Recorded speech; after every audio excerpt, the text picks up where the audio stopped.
Good morning again. जो topic आपके सामने लिखा हुआ है उसको स्टार्ट करेंगे, लेकिन उससे पहले मेरी आपको एक एडवाइस है। Before this you must watch the earlier videos which I have posted on my channel regarding this subject and regarding this topic. जब तक आप उसको नहीं करेंगे तब तक आपको ये चीज़ें समझ में अच्छे से नहीं आएंगी। बकायदा आप कर तो लेंगे, लेकिन जो क्लियरिटी है वो शायद मुश्किल हो जाए। ठीक है, तो अभी हम स्टार्ट करेंगे स्टोक्स थ्योरम। देखिए, जैसे मैंने बताया था स्टोक्स थ्योरम में गॉस डाइवर्जेंस थ्योरम में डाइवर्जेंस का रोल था। इसी तरीके से यहाँ पे क्या आएगा, कर्ल का रोल आता है। लेकिन ये हम स्टार्ट करते हैं इस तरीके से कि हमें क्या देता है। This is relation between line integral and volume integral. I think marker is lighter. Wait a second. See, so ये हमें लाइन इंटीग्रल और वॉल्यूम इंटीग्रल के बारे में बताता है। तो हम इसमें क्या करेंगे, सबसे पहले इसकी डेफिनेशन देखेंगे जो आपको एग्जाम में लिखनी है। क्या करता है ये, स्टेट्स दैट, मैंने कहा था गॉस डाइवर्जेंस में डाइवर्जेंस का रोल है, यहाँ कर्ल का रोल है। तो कर्ल की डेफिनेशन, फिजिकल मीनिंग आपको पता होना चाहिए। मैं अगेन एक बार रिपीट कर देता हूं, ठीक है। As you know I keep on saying and I am again saying, please watch the videos earlier I have posted. Curl की डेफिनेशन मैंने लेक्चर 2 में बताई है कि वो हमें line integral divided by area, यानी कि लाइन इंटीग्रल पर यूनिट एरिया के बारे में। यानी कि एक बहुत सिंपल मैंने आपके सामने डेफिनेशन लिखी है, आपको किस तरीके से याद रखना है। जैसे मैं याद रखता हूं लाइन इंटीग्रल पर यूनिट एरिया कर्ल के बारे में, तो उसका जो प्रॉपर वे हुआ लिखने का, तो हम कैसे लिखते थे, किसी क्लोज्ड कर्व सी के ऊपर हम किसी भी वेक्टर का जब हम क्या लेते थे, लाइन इंटीग्रल लेते थे dr, ओके, और डिवाइडेड बाय हमने को एक छोटा सा एलिमेंट माना था। ठीक है, इसको हम कर्ली से दिखा देते थोड़ा सा और छोटा। ठीक है, तो और यहाँ पे हम क्या लगाते थे, limit this s tends to 0। तो हम ये जो डेफिनेशन लिखते थे, हम किसकी लिखते थे, कर्ल की लिखते थे। तो सारा का सारा रोल अब इसका चलेगा। चलो ठीक है, डेफिनेशन लिखते हैं। कहता है स्टेट्स दैट सरफेस इंटीग्रल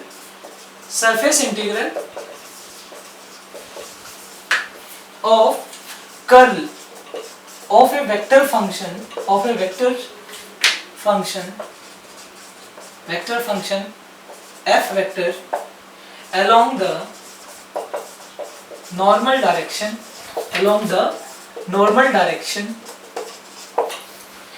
किसकी normal direction, along the normal direction to the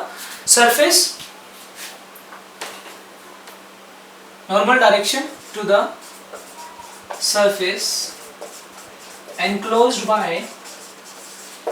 by curve C. Okay, curve C is equal to, किसके इक्वल है, line integral of vector point function, जो आपने लिया है ये वाला vector point function f vector along the curve C। ठीक है, सो ये होगी डेफिनेशन। देखिए, मैं कभी भी आपके सामने कोई रट्टाफिकेशन या क्रैमिंग करके नहीं आता हूँ। बेसिक नॉलेज लेंगे ना, कभी आपको क्रैमिंग की जरूरत नहीं पड़ेगी। और यहाँ देखिए, मैं आपके सामने कोई डेफिनेशन पहले से ही नहीं लिखता बोर्ड पे ताकि मैं आपको वर्ड टू वर्ड समझाऊं। ठीक है, मैं इसलिए लिखता हूँ ताकि आपको अंडरस्टैंडिंग आए कि जो आप नॉलेज हमारे से ले रहे हैं या किसी भी टीचर से ले रहे हैं, सब अच्छा पढ़ाते हैं, लेकिन उसको रिप्रेजेंट करने का वे जो है वो आपके अंदर डेवलप हो। ठीक है, तो ये जो है ये मैं सिर्फ इसलिए लिखता हूं ताकि आप लाइन जब मैं लिखूं आप तभी से पकड़ जाएं, तभी से आप इसको कैच कर जाएं कि हाँ इसका क्या मीनिंग है। ठीक है, और रिप्रेजेंटेशन का वे भी आए। तो अगर इसको मैं मैथमेटिकली दिखाऊं, ठीक है, देखिए मैं बहुत सिंपल करके आपके सामने चीजें दे रहा हूं। ठीक है, जब आप इनको बुक्स में से पढ़ेंगे ना, शायद आपको ये अंडरस्टैंडिंग ना आए। ठीक है, तो वीडियो को पूरा देखिए, ज्यादा बड़ी मैं वीडियो बनाता नहीं हूँ। ठीक है, कोशिश कीजिए आप 1.5 की स्पीड में देखेंगे तो 7 या 8 मिनट में वीडियो खत्म हो जाती है। ठीक है, तो मैथमेटिक्स में इसको लिखेंगे तो देखिए मैं कैसे लिखूं, मैंने क्या किया, सरफेस इंटीग्रल किसका, कर्ल, किसका कर्ल, किसी वेक्टर फंक्शन f का, यानी कि सब लिखते हैं, चलो कर्ल f वेक्टर लिख दिया। अच्छा ये भी किस डायरेक्शन में, ऑफ n कैप, किसका, जो हम सरफेस मानेंगे, कौन सा सरफेस मानेंगे, जो किसी c कर्व से क्लोज होगा, एनक्लोज्ड होगा। और ये क्या है, एक तरीके से हमारा सरफेस इंटीग्रल है ना। ये किसके इक्वल होगा, उसी वेक्टर पॉइंट फंक्शन के, उस c के अराउंड, c के अलोंग क्या करना है, हमें लाइन इंटीग्रल करना है। तो ये क्या लिया हमने, f वेक्टर डॉट dr। तो आई थिंक मुश्किल नहीं है। देखो अब सोच के देखिए, मैं क्यों कहता हूं कि आपको वीडियोस देखनी चाहिए। हम कोई अपना, मैं नहीं चाहता कि मेरे लाखों करोड़ों व्यूज हो, अगर 5 लोग देखें समझ में आना चाहिए। देखिए मैं क्यों कह रहा हूं, देखिए मैंने आपको ये बताया है कि कर्ल f का मतलब क्या है। ये जो इंटीग्रल मैं लिख रहा हूं, इस तरीके से प्रेजेंट कर रहा हूं, c लगा रहा हूं, ये सर्कल लगा रहा हूं, ये सारी चीजें मैंने इस थ्योरम को करवाने से पहले लेक्चर 1 लेक्चर 2 में आपको बेसिक्स दिया हुआ है। इसीलिए मैं कह रहा हूं आप एक बार वो वीडियोस देखिए, अपने प्रॉपर नोट्स बनाइए और अपने जो मार्क्स हैं, जो एकेडमिक स्कोर है, आप उसको बढ़ा सकते हैं और इवन नॉलेज भी बढ़ा सकते हैं, ठीक है। और वो तो बढ़नी है, जो आपके कॉम्पिटिटिव एग्जाम्स में काम आती है, ठीक है। देखिए curl f vector dot n cap, ये रिप्रेजेंटेशन आई थिंक आपको समझ में आ गई कि जो सरफेस मैं मानूंगा, सपोज देखिए मैंने ये मेरे जो suppose this hand is I taking as an example, and if I am just drawing a line over this, so I mean I am just drawing a curve, okay, and this curve is enclosing a surface area S. This hand of area surface S is being enclosed by this curve C. Okay, now what will happen? This states that if this surface area which you are considering, you have to take the curl of a vector function which is being defined over this surface along the normal direction to that surface. Okay, so I have been translated into the English also. So for the international students who are watching my videos, I am just continuously getting the mails, and they are urging and getting very interested in my videos, so that's I'm just translating myself into the English language, so please manage. Okay, I'm again switching to Hindi. This is curl f vector dot n cap ds, this is f vector dot dr. Okay, now we will go for proving this.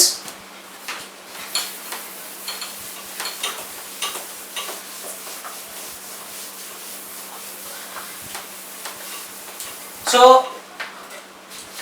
proof हम देखेंगे।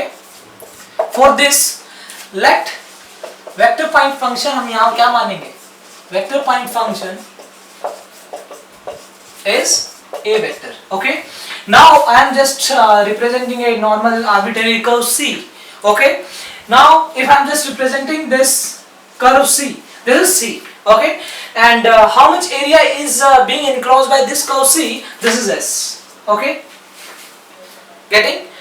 And अगर मैं इसके ऊपर Stokes theorem लगा के देखूं तो मेरा क्या बनेगा, C A vector dot D R, sorry A vector dot D R लिख दीजिए, A डी आर लिख दीजिए, ठीक है। Curl A vector n cap dot D S.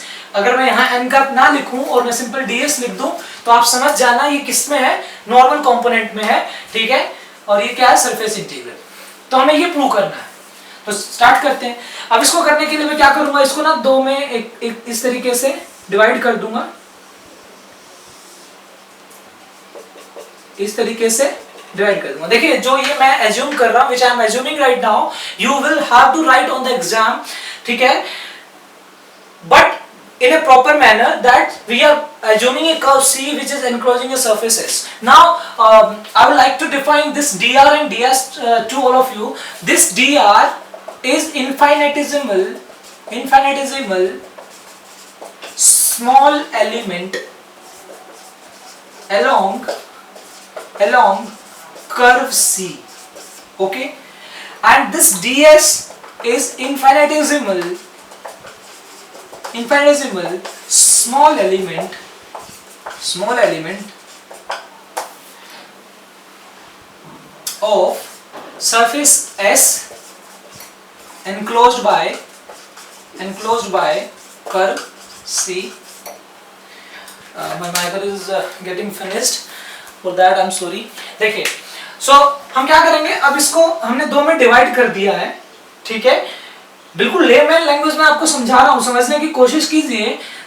इसको हमने C1 कर्व मान लिया और हम इस कर्व को जब इसका इंटीग्रेशन करेंगे तो इस तरीके से हम इसको ट्रैवर्स करेंगे, ओके। इस तरीके से ट्रैवर्स करेंगे, यानी कि अलोंग दिस कर्व अगर हम ले रहे हैं, ठीक है। और ये जो सरफेस है ये मैंने कितने मान ली, S1 मान ली इधर, ठीक है। अच्छा, इधर भी ट्रैवर्स करेंगे इसी डायरेक्शन में, ठीक है, इस तरीके से। आप देख रहे हैं कि ये जो कॉमन लाइन है इनके दोनों के, इन दो कर्व्स के बीच में, suppose this is C2 curve, this is S2 area enclosed bye C2, ठीक है। ये C2 है और C2 कर्व है, ये इसने S2 एरिया एनक्लोज किया हुआ है, ओके। सो ये जो कॉमन जो लाइन है इनके बीच में, जब आप इस पे देखेंगे तो आपको क्या लगेगा, ये जो ट्रैवर्स कर रहा है इस तरीके से अपोजिट डायरेक्शन में, इनका इफेक्ट कैंसिल हो जाता है। सो हम देखेंगे, लेफ्ट हैंड साइड, ये वाली लेफ्ट हैंड साइड लेते हैं। अगर हम लाइन इंटीग्रल करके देखें, line integral along curve C1, तो कैसे लिखेंगे, C1 के along this is A, okay, and this is DR, और ये DR लेंगे तो किस तरीके से लेंगे, हम इसको DR1 दिखा देंगे, DR वेक्टर, ओके।